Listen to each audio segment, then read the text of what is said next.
नमस्कार। आयुक्तालय के ज्ञान सुधा चैनल पर आप सभी का स्वागत और अभिनंदन। जैसा कि विदित है कि आयुक्तालय का ये जो ज्ञान सुधा चैनल है वो विभिन्न प्रतियोगी परीक्षाओं हेतु यहाँ पर स्तरीय जो सामग्री है वो उपलब्ध करवाने का प्रयास छात्र हित में कर रहा है। और इसी संदर्भ में हम बात कर रहे हैं हिंदी भाषा, साहित्य और काव्यशास्त्र के विविध पक्षों पर।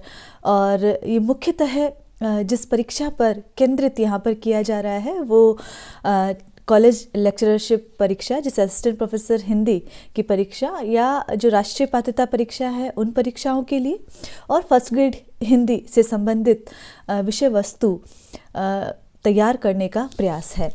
हम हिंदी साहित्य के इतिहास पर बीती कक्षाओं में बात कर रहे थे और काल विभाजन और नामकरण संबंधी विभिन्न पक्षों को हम देख चुके हैं। हिंदी साहित्य के आदिकाल पर हम बात कर रहे थे और इससे संबंधित नाथ साहित्य पर हम बात कर चुके हैं। जैसा कि हमें विदित है कि जब हम हिंदी साहित्य के आदिकाल की बात करते हैं तो इसे अमूमन जो 7वीं शताब्दी के मध्य से जो 14वीं शताब्दी के मध्य तक इसका समय माना गया है। और इसमें ग्रियर्सन, मिश्रबंधु, रामकुमार वर्मा और डॉक्टर नगेंद्र इस विभाजन को मानते हैं। यद्यपि जो आचार्य रामचंद्र शुक्ल का विभाजन है वो इसे 1050 से 1375 विक्रम संवत तक इसका समय सीमन मानते हैं। लेकिन चूँकि जब हम आदिकाल का अध्ययन करते हैं तो वहाँ पर 5 तरह की जो धाराएं हैं, चाहे वो जैन साहित्य, नाथ साहित्य, सिद्ध साहित्य और लौकिक काव्य और वीरगाथा साहित्य या रासो साहित्य, ये जो मिलता है तो ये एकाएक एक समय सीमन में नहीं मिलता। यहाँ अपभ्रंश और देशभाषा दोनों में काव्य रचना मिलती है। इसीलिए जो पूर्ववर्ती काव्य है उसे भी आदिकाल में समाहित करना उचित जान पड़ता है।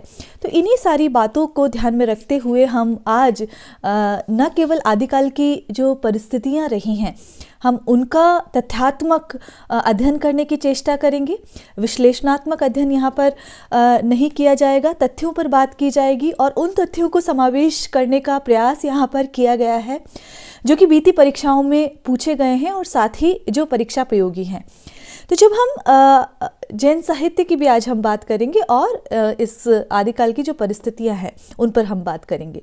तो जब हम आदिकाल के नामकरण को, चूँकि हम पुनः विषय से यहाँ पर रूबरू हो रहे हैं, तो आदिकाल का नामकरण हम देख चुके हैं और वीरगाथा काल, आदिकाल, चारण काल, बीज वपन काल, सिद्ध सामंत युग, आरंभिक काल और प्रारंभिक काल।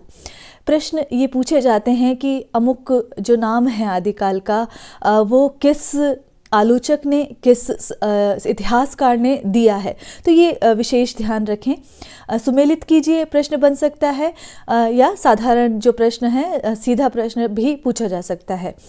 तो ये बातें बहुत ये आधार बात है, आधार तथ्य है आदिकाल के संबंध में, क्योंकि सर्वाधिक विवादास्पद काल भी रहा है यदि हम नामकरण की दृष्टि से देखते हैं तो वीरगाथा काल नाम, चूँकि जब हम देखते हैं आचार्य रामचंद्र शुक्ल जो 12 कृतियों के आधार पर देते हैं, जिनमें से कुछ प्रामाणिक है, कुछ अप्रामाणिक है और कुछ को उन्होंने केवल और केवल धार्मिक साहित्य की श्रेणी में रखा है।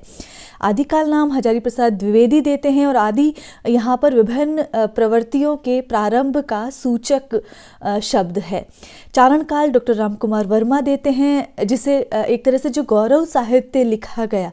देखिए यहाँ पर जब हम परिस्थितियों को देखेंगे आदिकाल की तो हमें ये सहज ही पता चल जाएगा कि वहाँ पर एक तरफ तो जो युद्ध से जो आक्रांत जो जनमानस था वो वहाँ पर आध्यात्मिक गलियारों में भटक रहा था और वहाँ पर जो शांत रस से जो प्रवाहित कोई ठिया वहाँ पर खोज रहा था, इसीलिए सिद्ध, नाथ और जैन साहित्य वहाँ पर नज़र आता है। लेकिन जो चूँकि धर्म की सत्ताएं भी वहाँ पर बदल रही थीं तो वो ही जो मन है वो एक आराध्य को, तो वहाँ पर सगुण और निर्गुण के बीच की जो खाई है वो भी पटती हुई सी वहाँ पर दिखाई देती है।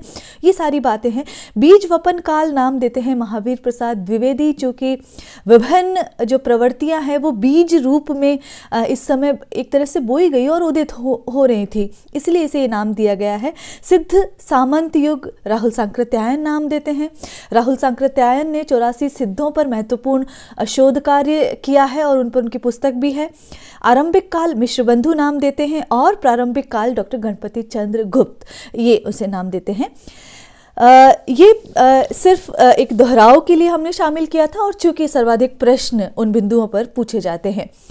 आदिकाल की क्या परिस्थितियां रही हैं ये जानना इसलिए भी आवश्यक है क्योंकि परिस्थितियों के आलोक में ही हम उस काल की रचनाओं को देख समझ सकते हैं। तो जैसा कि हमने देखा कि किस प्रकार जो अधिकांश जो साहित्यकार हुए हैं, आलोचक हुए हैं, इतिहासकार हुए हैं, उन्होंने 7वीं शताब्दी के मध्य से इस काल का प्रारंभ माना है और लगभग 14वीं शताब्दी के मध्य तक माना है। तो अध्ययन की दृष्टि से इस काल का समय सीमन हम देखें तो 769 ईस्वी से 1418 ईस्वी तक माना जा सकता है। और यदि ऐतिहासिक दृष्टि से देखें तो वर्धन साम्राज्य के पतन से इसका प्रारंभ होता है। ये यवन आक्रमण का समय है। ये सारी बातें इतिहास के जो विद्यार्थी हैं वो बहुत सहज ही सहसंबंध इसमें जोड़ पाएंगे। अगर इस आदिकाल के प्रारंभ और इसके अंत को देखें तो ये जो हिंदू सत्ता का क्षय और इस्लाम का उदय, तो दोनों ही मतलब एक तरह से उसका इस्लाम का उत्कर्ष भी यहाँ पर देखा जा सकता है। और साथ ही विदेशी आक्रांताओं से तो जनता पीड़ित थी ही और युद्धकामी जो देशी जो राजा थे उनके अत्याचार से भी वहाँ जनता पीड़ित थी। तो जनता की स्थिति सुखद नहीं कही जा सकती आदिकाल की बात यदि हम करें तो यहाँ पर चूँकि हम देखेंगे तो यहाँ पर अपभ्रंश में भी काव्य रचना मिलती है, संस्कृत में भी मिलती है और जनभाषा देश भाषा की जब बात करेंगे तो यहाँ पर जब सम्राट हर्षवर्धन की बात करते हैं तो वो संस्कृत के कवियों को तो प्रोत्साहित करते थे, लेकिन वहाँ पर अपभ्रंश और जो जनभाषा के जो कवि हैं उनको एक तरह से उपेक्षा होती थी, उन्हें किसी प्रकार का प्रोत्साहन वहाँ पर नहीं दिया जाता था। तो इसीलिए जो धर्म और राजाश्रय से मुक्त रहकर जो कवि रचना करने वाले थे उनकी प्रतिभा के लिए यहाँ पर उचित वातावरण नहीं मिलता है। और चूँकि जब उचित वातावरण नहीं मिलता है, प्रोत्साहन नहीं मिलता है तो ये जो लौकिक काव्य है वो यहाँ पर अधिक देखने को नहीं मिलता है। ये तो रही राजनीतिक परिस्थितियाँ।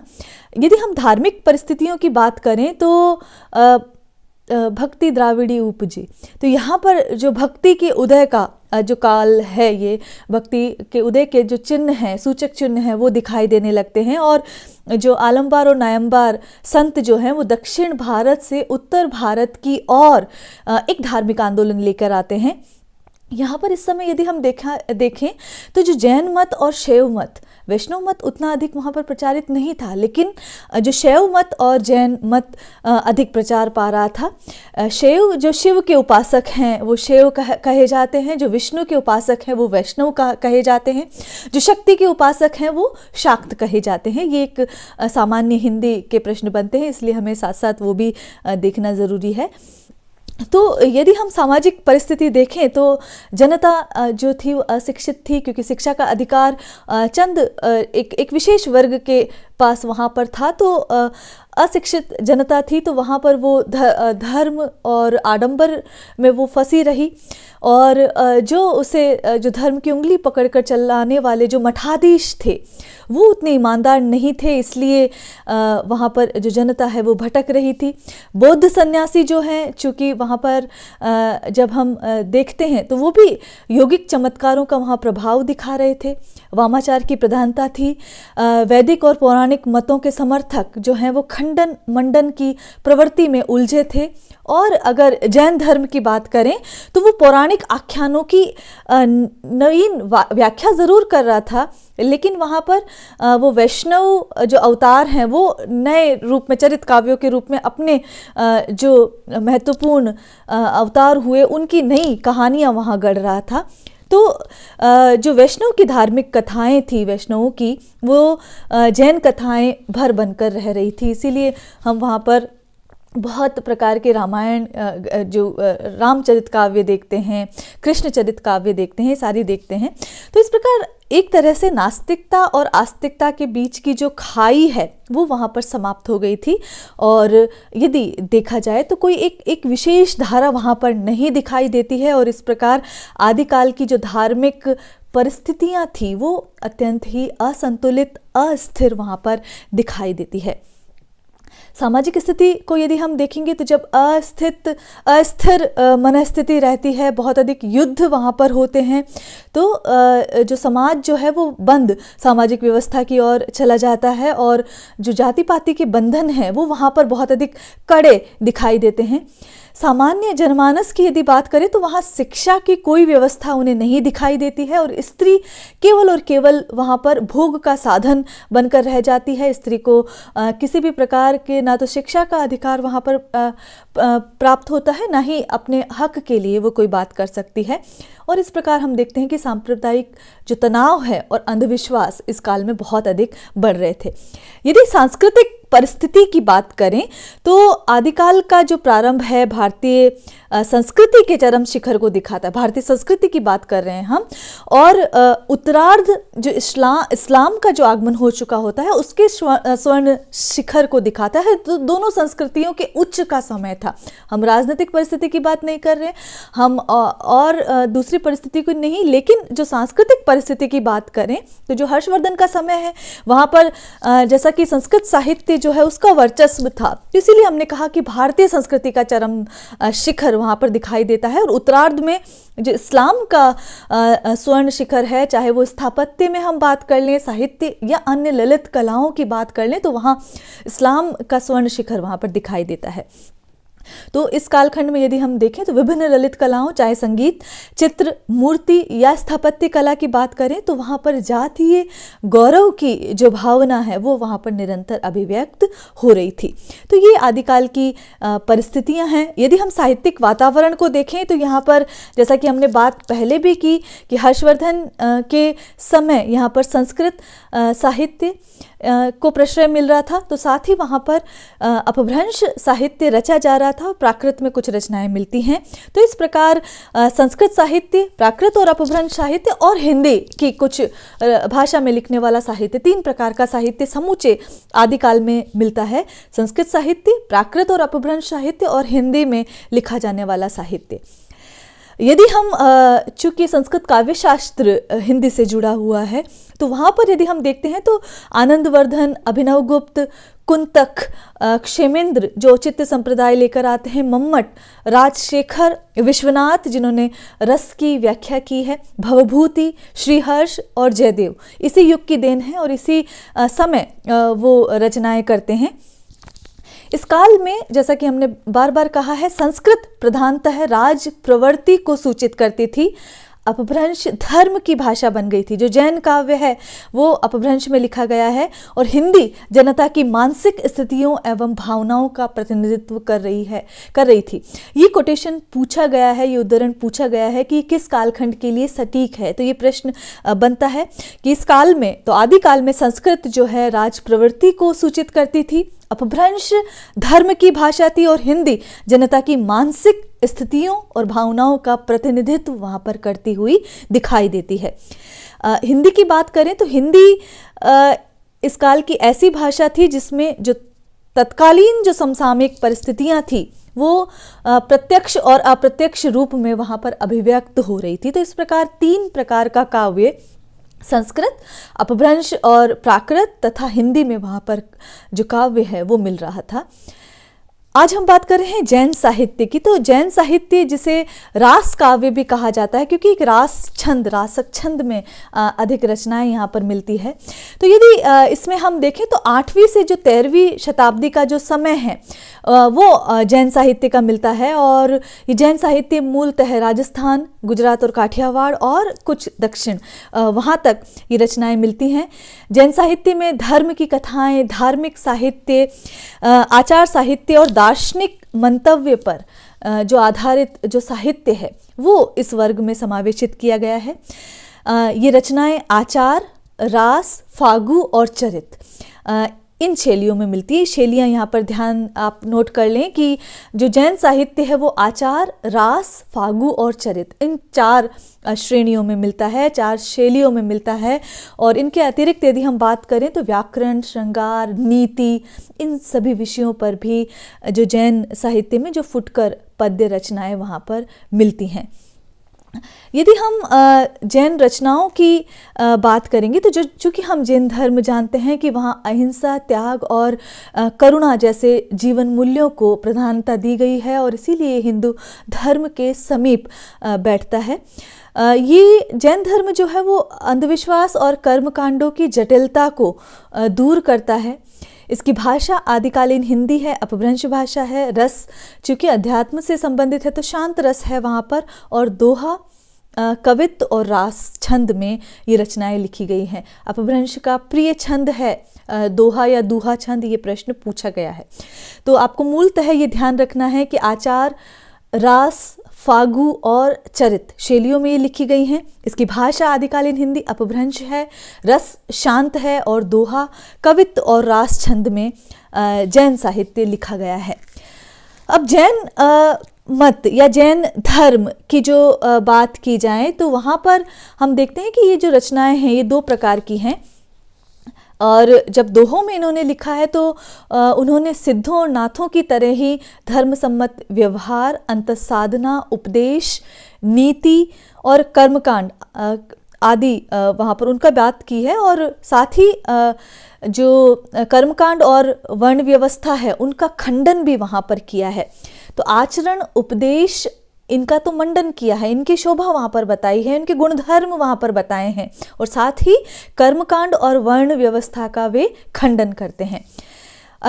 जैन मत संबंधी रचनाओं में जो पौराणिक जो जैन साधक रहे हैं उनकी जो प्रेरणादायी जो जीवन कथा रही है उनको हिंदू कथाओं का आधार बनाकर वहाँ पर चरित काव्य लिखे गए। तो चूँकि जब हम जैन धर्म में देखते हैं तो वहाँ पर चरित काव्य एक शैली वहाँ पर नज़र आती है। तो ये वहाँ पर बात हम देखते हैं।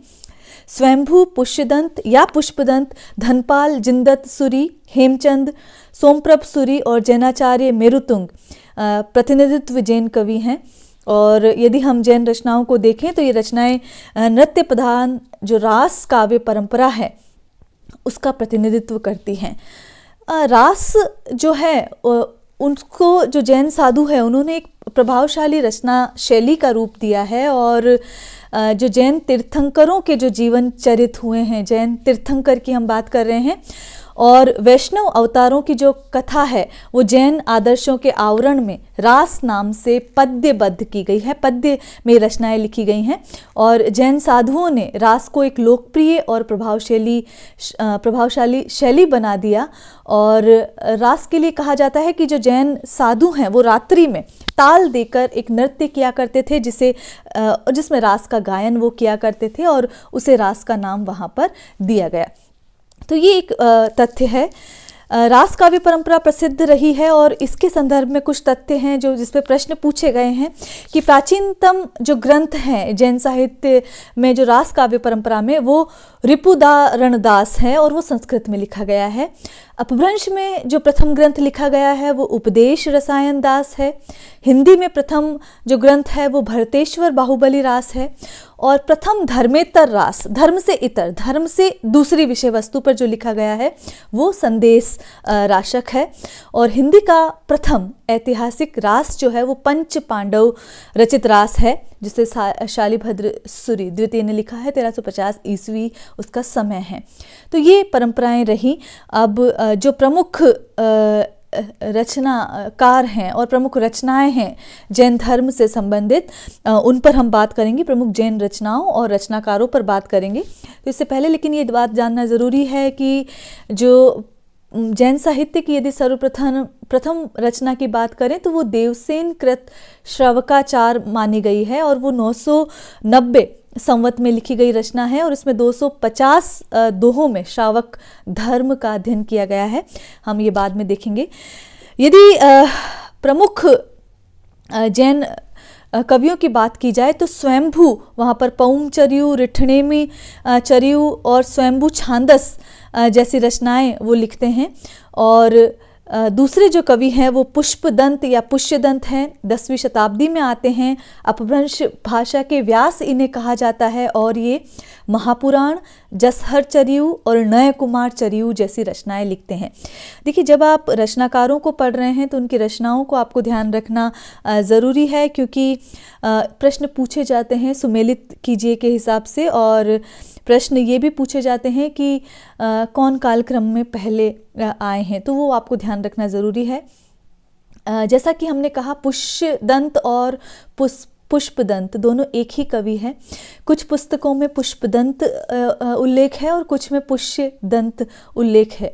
अब प्रामाणिकता के खतरे यहाँ पर भी हैं, इसलिए हम इसे सर्वमान्य रूप से नहीं कह सकते कि पुष्यदंत शुद्ध है या पुष्पदंत वहाँ पर प्रामाणिक रहे होंगे। यदि जो नय कुमार चरियू की बात करें, इनका जो ग्रंथ है पुष्पदंत का, तो वो 9 संधियों का खंड काव्य है। इसमें अनेक दार्शनिक विषयों की आलोचना की गई है। इसे 9 संधियों का खंड काव्य पढ़ें आप।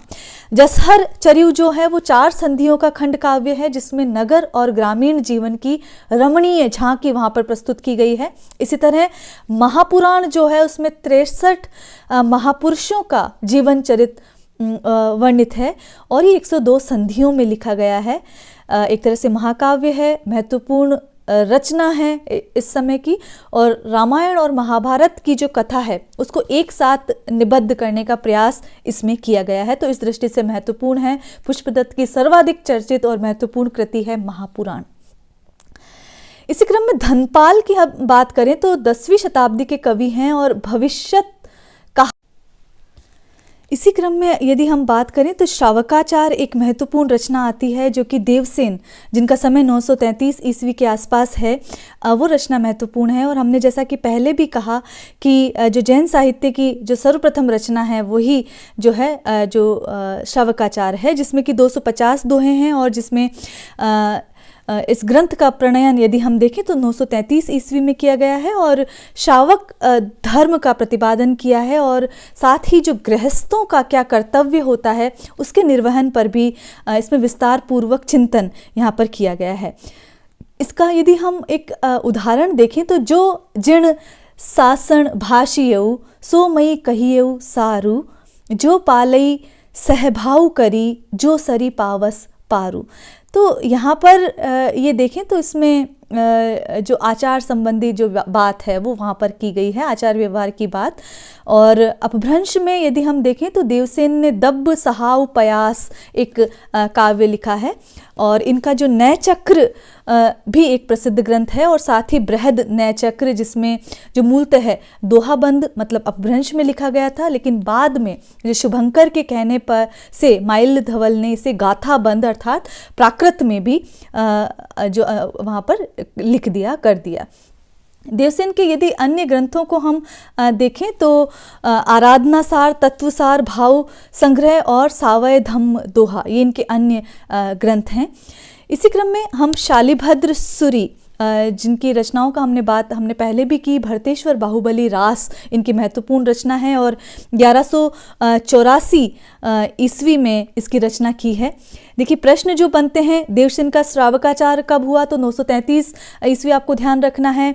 जो भरतेश्वर बाहुबली रास की सर्जना कब हुई है, 1184 ईस्वी। इसी तरह से सुमेलित कीजिए में नेट इत्यादि में परीक्षाओं में ये प्रश्न पूछे गए हैं। मुनि जो जनविजय हैं उन्होंने इसे जैन साहित्य की रास काव्य परंपरा का प्रथम ग्रंथ माना है, ये प्रश्न भी पूछा गया है। और इस ग्रंथ में भरतेश्वर और जो बाहुबली हैं उनके चरित्र का वर्णन है, जो कि संस्कृत, प्राकृत और अपभ्रंश काव्य रचना के विषय भी रहे हैं। ये भरतेश्वर बाहुबली रास जो है 205 छंदों में रचित एक खंड काव्य है, और इसका संपादन जो है मुनि जिनविजय ने किया है।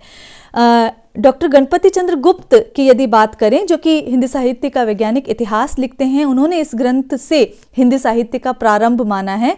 और इस ग्रंथ का जो प्रमुख छंद है वो रास है, और इसकी भाषा में उक्ति, वैचित्र्य और रसात्मकता के जो दर्शन है वो सर्वत्र वहाँ पर मिल जाते हैं। फिर जो आसगु कवि हैं वो चंदनबाला रास लिखते हैं और इस ग्रंथ की रचना 1200 ईस्वी में की गई है और राजस्थान के जालोर में इसकी रचना की गई है। 35 छंदों का लघु खंड काव्य है ये, केवल 35 छंदों की इसमें रचना की गई है और जिसमें जो राजा दधिवाहन की जो पुत्री है चंदनबाला के अपहरण, उसके विक्रय और फिर सतीत्व पर अडिग रहने की एक कथा है और चूंकि तीर्थंकरों से जोड़ी हुई है तो इसके अंत में महावीर से दीक्षा लेकर मोक्ष को प्राप्त हुई। इस लघु कथा पर ये एक ये जैन रचना आधारित है और भाव सौंदर्य की दृष्टि से ये रचना महत्वपूर्ण है ऐसा कहा गया है। तो आसगु की चंदनबाला रास और 1200 ईस्वी, तो वैसे कालक्रमानुसार इन रचनाओं का क्रम ध्यान रखना बहुत महत्वपूर्ण है। जिनधर्म सूरी की जो रचना है जिणधाम, जिनधर्म सूरी का ही अन्य नाम जिणधाम है और इनकी रचना है स्थूली भद्र रास और इसका समय है 1209 ईस्वी, ये ध्यान रखना जरूरी है। विजयसेन सूरीकृत रेवंतगिरी रास और मुनि सुमति गणी का 1213 ईस्वी में नेमिनाथ रास महत्वपूर्ण है जो कि 58 छंदों में लिखा गया है। तो ये रचना 1213 ईस्वी में है जो काफ़ी बाद में लगभग उत्तरवर्ती अवस्था में मिलती है। सोमप्रभ सूरी 1184 ईस्वी में कुमार पाल प्रतिरोध प्राकृत भाषा में ये लिखते हैं। तो ये महत्वपूर्ण रचनाएं हैं। जैनाचार्य मेरुतुंग 1304 ईस्वी में प्रबंध चिंतामणि रचना लेकर आते हैं, तो इस दृष्टि से ये भी महत्वपूर्ण रचना मिल जाती है। और विनय चंद्र सूरी जो नेमिनाथ चौपाई से चौपाई छंद में 12 मासा वर्णन का प्रारंभ माना जाता है, तो विनय चंद्र सूरी की जो नेमिनाथ चौपाई ये महत्वपूर्ण रचना है। और जैसा कि आदिकाल में हम देखते हैं कि विभिन्न जो साहित्यिक प्रवृत्तियां हुई हैं इनके जो प्रारंभिक बीज है वो वहाँ पर देखने को मिलते हैं, तो यहाँ पर भी इसमें 12 मासा वर्णन का प्रारंभ होता है जो बाद में हम दोहा चौपाई में हम देखते हैं। तो ये एक महत्वपूर्ण बात है। अन्य जो ग्रंथ है वो गए सुकुमार रास का जो देलहन है, पुराण सार महत्वपूर्ण है जो चंद्रमुनि ने लिखी है और योग सार योग चंद्र मुनि। तो देलहन चंद्रमुनि और योग चंद्र मुनि जो है अन्य रचनाकार हैं और उनकी रचनाएं हम देख रहे हैं यहाँ पर। तो ये सारे जो जैन काव्य जिसमें हम आचार चरित रास और फागु शैली में जो रचनाएं लिखी गई हैं वो समावेशित हमने की। और ये जो रचनाएं हैं मूलतः छंद, काव्यगत रूप, वक्तव्य वस्तु, काव्य रूढ़ियों और परंपरा की दृष्टि से ये अपभ्रंश का ही बढ़ाव है, ये द्विवेदी जी ने कहा है। तो ये एक महत्वपूर्ण यहाँ पर उद्धरण है जिसे ध्यान रखना चाहिए। इसके बाद हम बात करें तो चूँकि फागु काव्य जो कि हम देखें तो जो जैन साहित्य की जो शैलियाँ हैं उनमें से एक है। तो जो इसे लौकिक काव्य की श्रेणी में कहा जा सकता है। यद्यपि हमने कहा कि जब हम हर्षवर्धन के समय को देखते हैं तो वहाँ पर लौकिक काव्य उपेक्षित सा नज़र आता है, लेकिन यहाँ जो लोक परंपरा से प्रेरित होकर फागु काव्य लिखा जाता है और 10वीं 11वीं शताब्दी में जो उत्तर पश्चिमी भारत है उसमें फाल्गुन के माह में जो वसंतोत्सव मनाया जाता है उससे संबंधित है ये रचना। और जनसाधारण द्वारा इन अवसरों पर अनेक जो लोक काव्य गाए जाते हैं उन्हें ही फागु काव्य कहा गया। तो फागु बसंत ऋतु, होली या इन अवसरों पर गाया जाने वाला एक लौकिक गीत है। और सबसे प्राचीन यदि फागु ग्रंथ देखा जाए तो वो जिनचंद सूरी कृत जिनचंद सूरी फागु है जिसकी रचना 1284 ईस्वी में की गई है और इसमें 25 छंद हैं। विरह देसावरी फागु और श्री नेमिनाथ फागु इसी परंपरा के अन्य चर्चित ग्रंथ हैं। और वसंत विलास फागु धर्मेतर फागु ग्रंथ है। तो ये यहाँ पर फागु काव्य से संबंधित ध्यान रखने वाली चीज़ें हैं। अब फागु काव्य में क्या होता है, मूलतः यदि हम देखें तो वहाँ पर जो नायिका की रूप सौंदर्य की बात की जाती है और जो जैन कवि हुए हैं उन्होंने चरित नायक को केंद्र में रखकर उनके संयम, शील और चारित्रिक दृढ़ता का प्रतिपादन इन रचनाओं में करते हुए उसकी परिणति अंतोगत व शांत रस में की है। और हमने देखा कि जिनचंद सूरी फागु जिनचंद सूरी द्वारा रचित है, 25 छंदों की रचना है। इसी तरह सिरिथुली भद्र फागु, श्री नेमिनाथ फागु जो कि राजशेखर सूरि द्वारा रचित है। वसंत विलास फागु आदि महत्वपूर्ण रचनाएं हैं। इसके अतिरिक्त यदि हम देखें तो जैन कवियों की चतुष्पदी, चौपई और चौपई संज्ञक प्रबंधात्मक रचनाएं भी उपलब्ध होती हैं, जिसमें जिनदत्त चौपई यदि हम देखें तो रलह कवि और नेमिनाथ चौपई विनयचंद सूरि की रचनाएं हैं। तो ये भी यहाँ पर ध्यान रखने योग्य बातें हैं। तो ये हमने समूची जो बात की आज रास काव्य परंपरा और जैन साहित्य पर हमने बात की है। महत्वपूर्ण प्रश्न यद्यपि हम उल्लेख करते आए हैं बीच बीच में, सुमेलित कीजिए के प्रश्न बनते हैं, वहाँ पर काल क्रमानुसार जो रचनाएं आती हैं उनके प्रश्न बनते हैं, वहाँ पर प्रमुख जो रचनाकार होते हैं उनके प्रश्न बनते हैं। जैसे कि यदि इन्हीं का क्रम आप देख लीजिए, श्रावकाचार, भरतेश्वर, बाहुबली रास, चंदनबाला रास और रेवंतगिरी रास, तो ये इसी क्रम में वहाँ पर देखा जाएगा। रेवंतगिरी रास की यदि रचना देखें तो 1231 में हुई है, चंदनबाला रास की 1200 ईस्वी में हुई है। इसी तरह भरतेश्वर बाहुबली रास जो कि शालिभद्र सूरि की रचना है 1184 ईस्वी में हुई है, और श्रावकाचार 933 ईस्वी में। तो इस प्रकार रचनाओं का क्रम आपको ध्यान रखना ज़रूरी है। इस तरह का प्रश्न एक पूछा गया है कि 8वीं शताब्दी के कवि कौन से नहीं हैं, तो सरहपा पढ़े इसे, सरहपा, शबरपा, हेमचंद्र या स्वयंभू। तो हेमचंद्र वहाँ पर नहीं ठहरते हैं, बाकी तीनों कवि जो हैं 8वीं शताब्दी के आसपास के कवि हैं। तो इस प्रकार के जो प्रश्न हैं वो यहाँ पर पूछे जाते हैं। तो जो आदिकाल का जो जैन साहित्य है, जो कि 5 काव्य धाराओं में से एक महत्वपूर्ण काव्य धारा है, जिसमें कि धार्मिक साहित्य और लौकिक साहित्य दोनों लिखे गए हैं, और जिसमें रास, चरित, आचार और फागु शैलियों में काव्य लिखा गया है, उसके बारे में हमने बात की। आगे हम आदिकाल पर और हिंदी साहित्य के विभिन्न कालखंडों पर बात करना जारी रखेंगे। आज के लिए इतना ही। नमस्कार।